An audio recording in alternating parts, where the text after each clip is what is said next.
The fourth plague, flies in false freedom style, cinematic realism scene.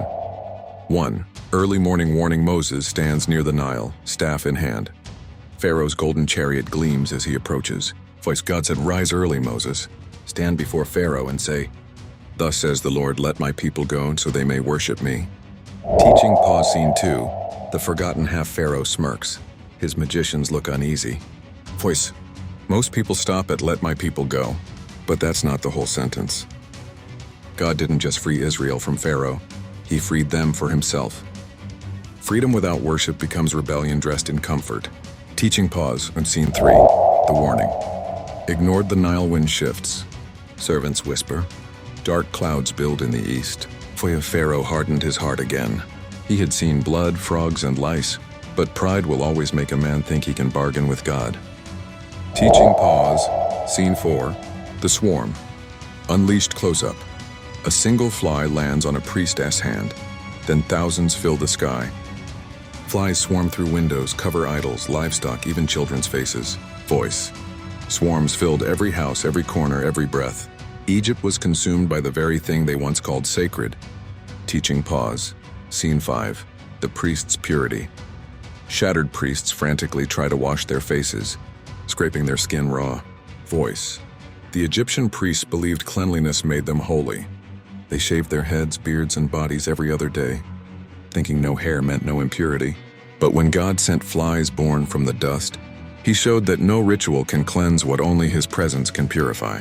Teaching pause in scene 6. The false god falls. The temple of Khepri. The scarab-headed god of rebirth lies in ruins. Flies crawl across its face, the stone eyes crack. Voice. Khepri, the god of renewal and the rising sun, was supposed to control creation, but even he bowed to the lord of it. The true creator mocked the counterfeit through the very insects they worshipped. Teaching pause. Scene 7. The stench of idolatry. Corpses of animals fill the streets. Even Pharaoh's palace reeks. Voice. When sin multiplies, so does the stench of it. The flies weren't random pests. They were living proof that idolatry always rots what once seemed beautiful. Teaching pause. Scene 8.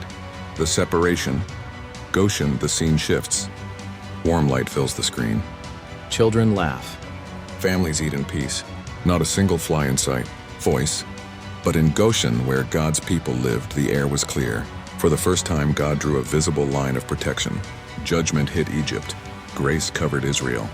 That's distinction, not coincidence. Teaching pause. Scene 9. Pharaoh's half-hearted surrender. Pharaoh swats flies, frustrated, desperate. Voice.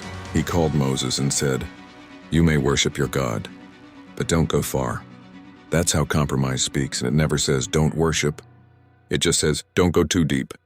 Teaching pause. Scene 10. The refusal to compromise. Moses looks Pharaoh in the eyes, unshaken. Voice. Moses replied, "We must go 3 days' journey." The number 3 represented full separation, no halfway holiness. Moses knew that deliverance without distance is still captivity. Teaching pause. Scene 11. The divine purpose. Moses raises his staff. The swarm disappears instantly. The camera pans across the silent city. Dust, stillness, awe. Voice. Each plague was a message, not just a miracle.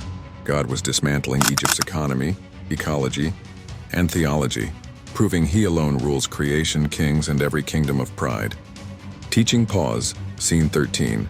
Moses' growth. Moses exits Pharaoh's palace. Wind blowing, flies dropping lifeless behind him.